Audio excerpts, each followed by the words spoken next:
In this training video, we'll be going over filling out your psychometric report.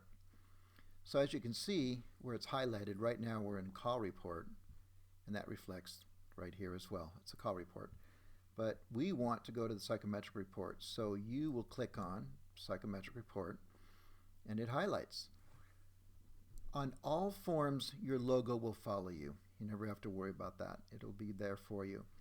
If you elect that your tax ID number is here, it will show up. It doesn't have to be here. Okay?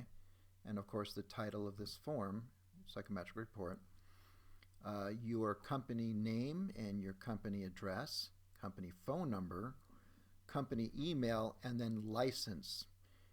If you elect for your license to be here, it will show up. That's in your settings, just like the tax ID. This doesn't have to be here. This doesn't have to be here if you don't want. Also, your instrument make. So in this case, we're using a hygrometer, and it's the FLIR make. Instrument model, MR77, that's what we're using that took these psychometric readings. Okay. So the owner insured's name always follows you. It populated and transferred from the call report, as well as the job address, and then a claim number if you have one. If you don't, this won't show up, obviously. Okay. All right, this is a fantastic psychometric report. There's a lot that went into this. Basically, these are comparative readings. These are your outside readings. These are your unaffected readings. These are your affected readings.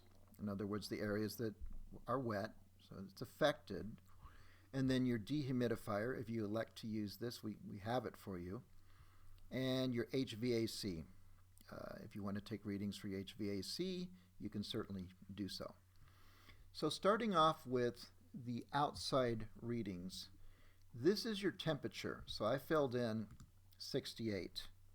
So I'll erase it for a minute and just say it's 69. Type it in, and then you would fill in your relative humidity. Okay? So this is your outside relative humidity, your RH. So on this particular date, which was your initial inspection date of December 11th, 2021, okay, initial inspection date, we had an RH of 27, and then your temperature of 69.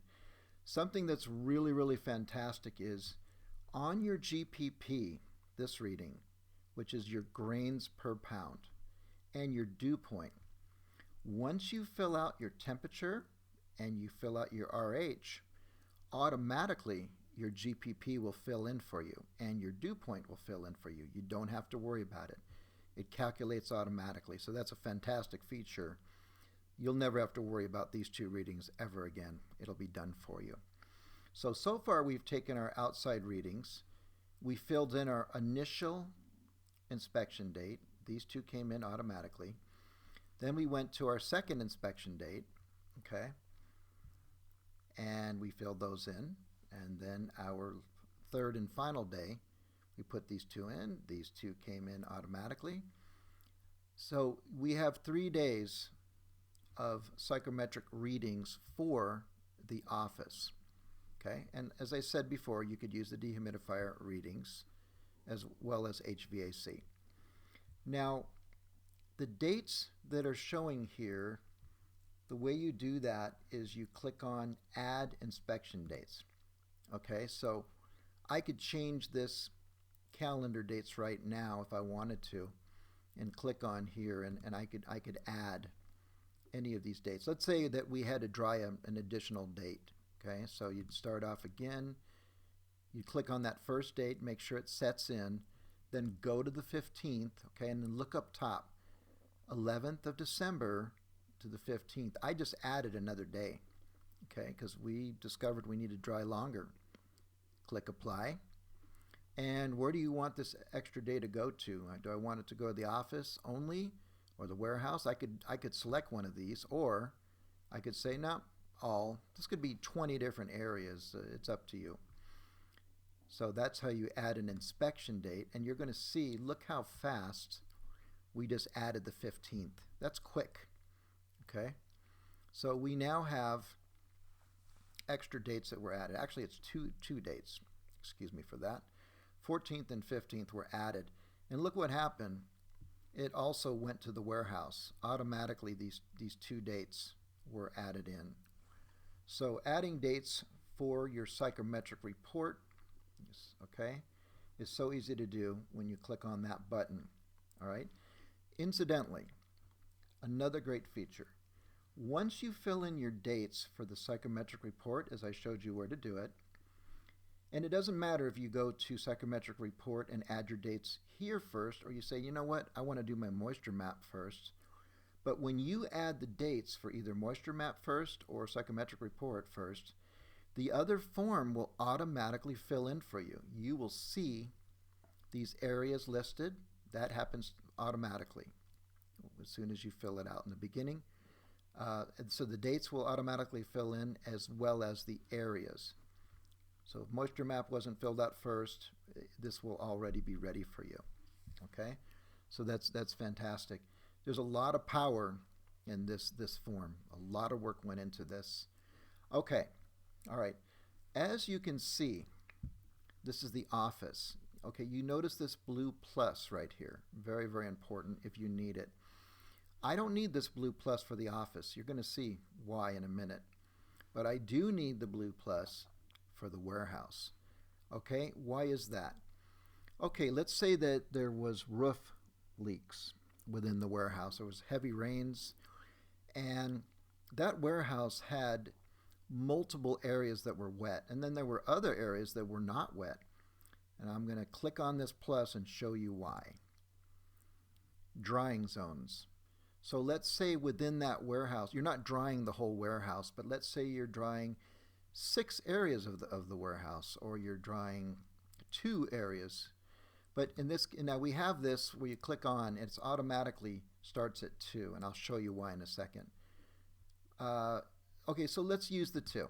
Okay, click OK. Now look what just happened. Okay, this stays the same because we didn't need it. We clicked on this blue plus. Now the warehouse now shows 2 zones, drying zone 1 and drying zone 2. Okay, so essentially we're drying part of the warehouse, which is drying zone 1. But now we want to put up zip walls, let's say, plastic sheeting from the ceiling down to the floor. And you're containing it, you're dividing the warehouse in a second drying zone. You want to present those readings separately. This is part of the warehouse that was just an open area, let's say. But this area here, drying zone 2, has been partitioned off with the plastic sheeting and your zip walls. Okay, so very fantastic. So you can have the separate readings right here from drying zone 2. So let's say, well, you know, I don't need this, or I filled it out wrong, or you know, whatever the case may be. You can always exit out and click there. This will pop down. Are you sure you want to delete area measurements? This cannot be reverted. So you want to be sure. You could click no. In this case, I'm going to say yes. I don't want it. See, we're back to the regular setting. So very powerful tools within the psychometric report. It's how you document your psychometric readings to insurance companies or whoever else might need it. This is how you prove up what you did and how you controlled the psychometric moisture within the air. Very, very important. To your success, and thank you for watching.